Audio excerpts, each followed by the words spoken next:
Oh, hello. Niamh Mahon is an done, agus tá mé scealtóirí.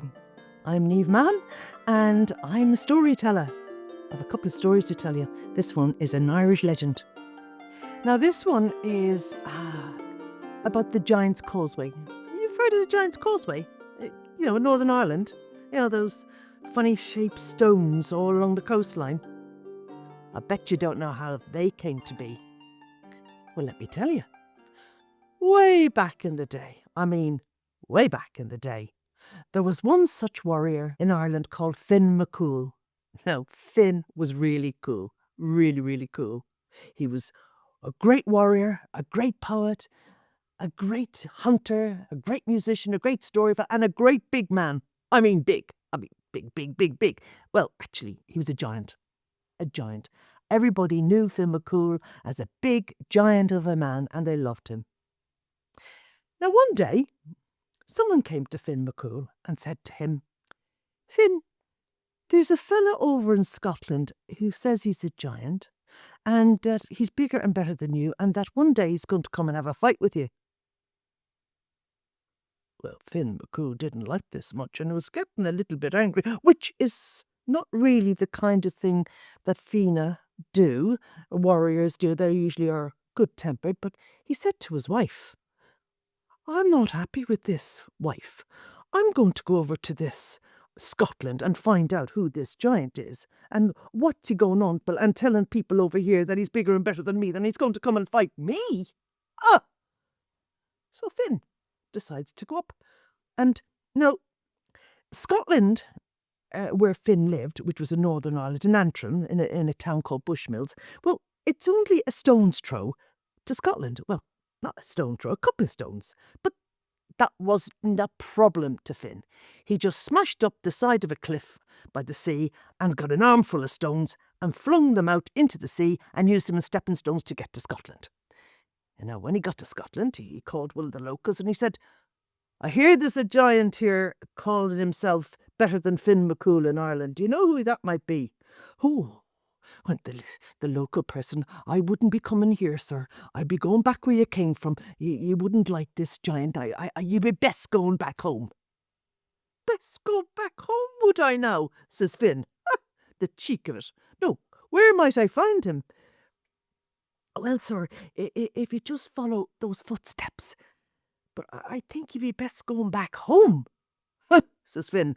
"Let me see this man, I'll have it out with him." And he walked along.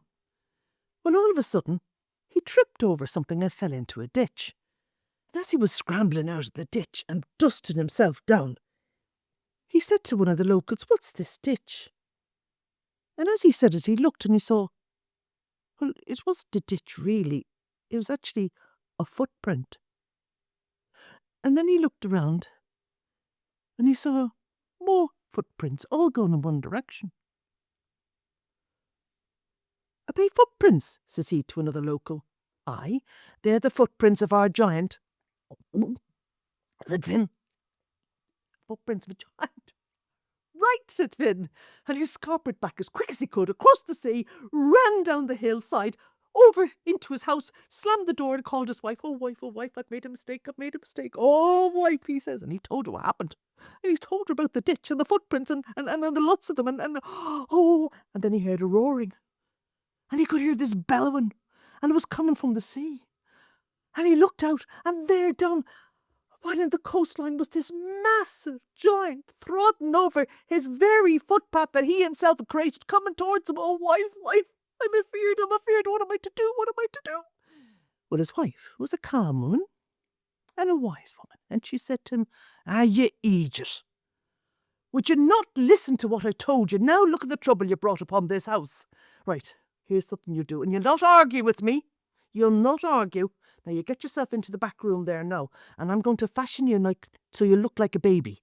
And she fashioned a soother, and she put a nappy on him, and she lay him on the bed, and she stuck the soother in his mouth and said to him, "Now listen, the only thing I want to hear out of you is ga, ga, wah, wah. Baby sounds, gurgling, nothing else. Do you hear me? No matter what happens. Do you hear me?" And with that, boom, boom on the door.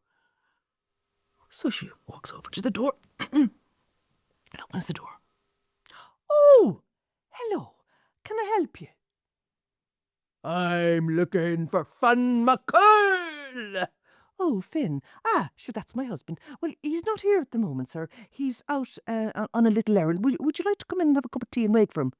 Well, the giant was a bit taken aback by the kindness and the welcome of this, so it's a typical Irish welcome, come in for a cup of tea. So he dusted himself down and stooped in to the house and got himself in, and there was a little bit of stool, and he sat himself down as best he could on it, and whilst Finn's wife was putting the kettle on the fire to make the cup of tea, and then he looked over into the bedroom and saw this giant baby.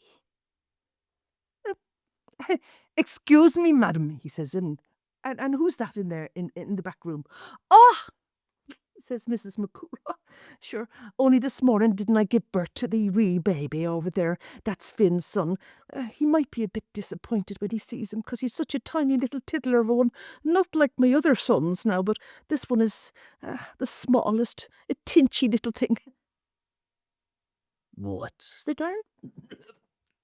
That's Finn's son? Newborn baby? Born this morning? That thing in there? Aye, said Mrs. McCool. Now how would you like it? With that, the door frame cracked as the giant was running from it as fast as his long, heavy feet could carry him, and he ran down the hillside, out onto the wave, picking up the stones as he was going, because he wasn't having that giant of a man follow after him, and he flinging them back as fast as he could, and he got back to Scotland. And when he got back to Scotland, he said to everybody else there he saw, he said, "No, you'll not call me a giant no more. You'll not say Finn McCool's weaker than me, or I'm better than Finn McCool. In fact, you'll say Finn McCool is the biggest, the bravest, and the greatest giant that ever was. Do you hear me?" Now,